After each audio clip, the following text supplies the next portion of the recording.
नमस्ते। जलयात्रा गमनागमनं विना किमपि कार्यं न चलति।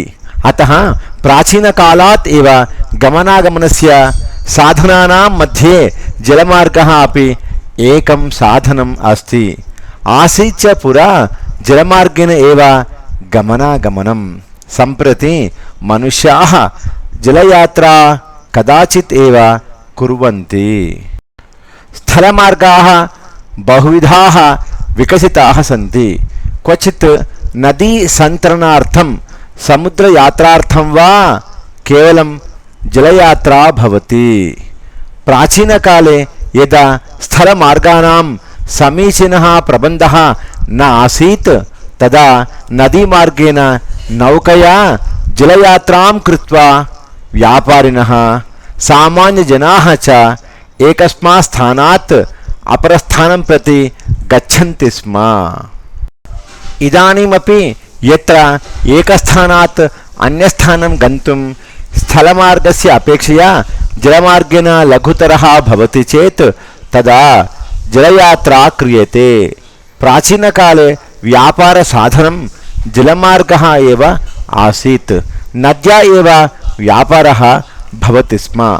इदम् एव कारणं यत् महान्ति व्यापारप्रधानानि नगराणि प्रायेण नदीनां तटेषु एव स्थितानि सन्ति। अस्माकं भ्रमणशीलाः आर्याः भ्रमतः नद्याः तटे आगत्य निवसन्ति स्म। नद्या बहवः लाभाः सन्ति।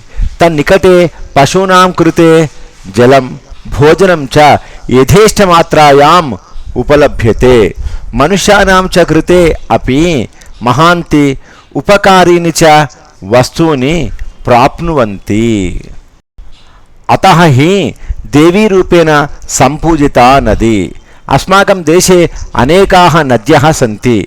तेषु गङ्गा, यमुना, सिन्धु प्रभृतयः नद्यः अतीव प्रसिद्धाः।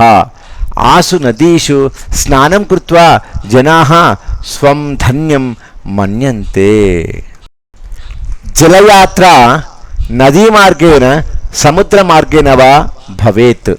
यात्रायाः अवधिपर्यन्तं पूर्णतः व्ययप्रबन्धः क्रियते। तत्र मार्गे सामग्रीणां क्रयविक्रयौ न भवतः यतोहि स्थाने क्रयवस्तूनि न प्राप्यन्ते। कदाचित् कस्याश्चित् नद्याः जलम् अपेयं भवति तदा जलस्यापि प्रबन्धः आवश्यकः भवति। भोजनसामग्र्याः इन्धनादेः च प्रबन्धः क्रियते। समुद्रयात्रायां तु पोतस्योपरि पोतविभागस्य अध्यक्षेण सर्वः प्रबन्धः क्रियते। तत्र जनाः शुल्कं दत्वा सर्वाणि वस्तूनि प्राप्तुं शक्नुवन्ति।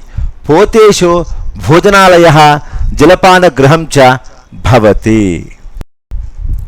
पोतस्य भृत्याः सर्वेषां सेवां सम्पादयन्ति। यात्राशुल्केन सहभोजनादिकस्यापि शुल्कं तत्र गृह्यते। अतिरिक्तं वस्तु विशिष्टं जलताम्बूलादि जनाः व्यक्तिरूपेण पुनः क्रेतुं शक्नुवन्ति। महती आनन्दकरे च यात्रा भवति। नौकासु पोतेषु वा स्थिते सति तद्गृहम् इव भाति। सुसज्जिता नौका गृहरूपा भवति। अतः तां नौकां गृहमपि वदन्ति जनाः। नदीतीरवासिनः कैवर्तकाः तस्मिन् एव सर्वदा निवसन्ति।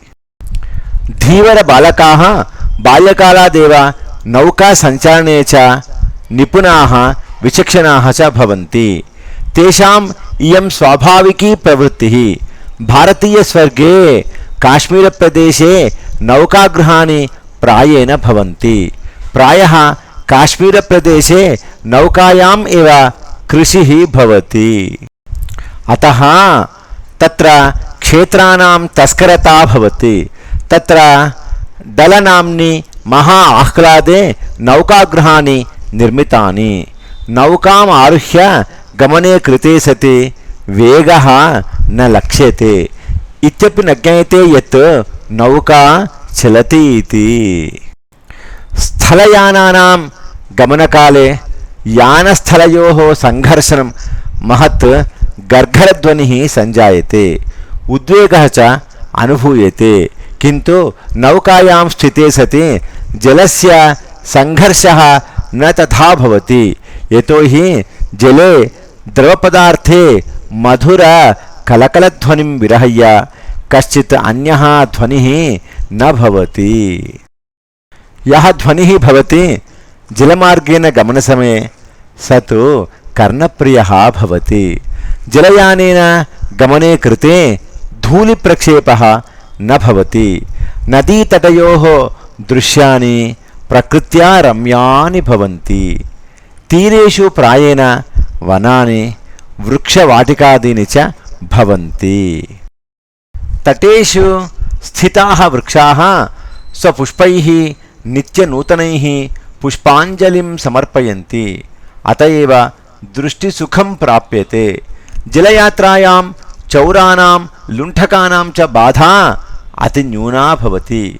लुण्ठकाः कदाचित् एव ते नौकादिना सुसज्जिताः भूताः आक्रमणार्थं समुद्योगं कुर्वन्ति।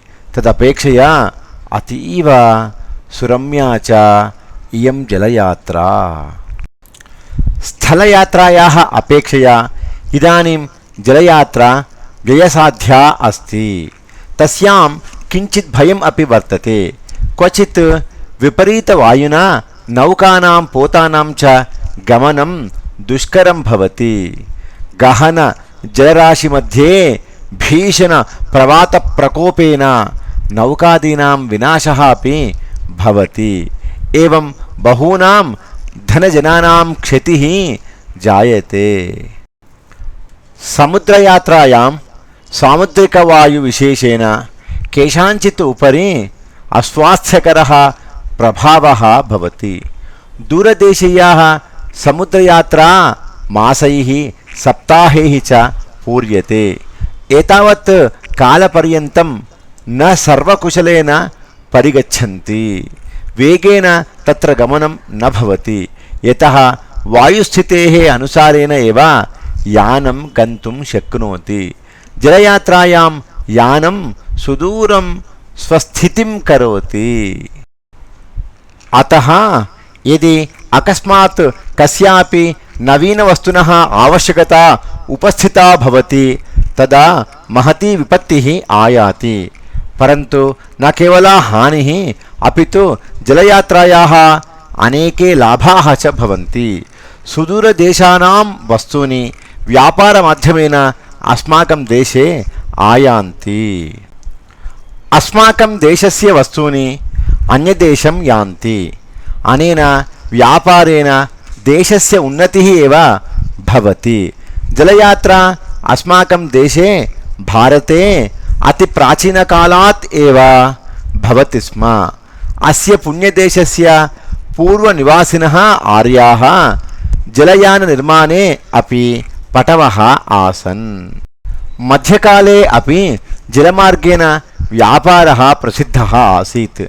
जलयात्रायाः आनन्दं प्राप्तुम् इदानीं जनाः नदीतीरस्थ काशी, प्रयाग, कर्णपुर प्रभृतिषु नगरेषु नौकाविहारं कुर्वन्ति। नौकाविहारस्य आनन्दः इव जलयात्रया अपि सुखं प्राप्यते। अत एव सुखदायिनी मनोहारिणी इयं जलयात्रा। समर्पिता संभाषणा संस्कृतं वार्तावाहिनी। धन्यवादः।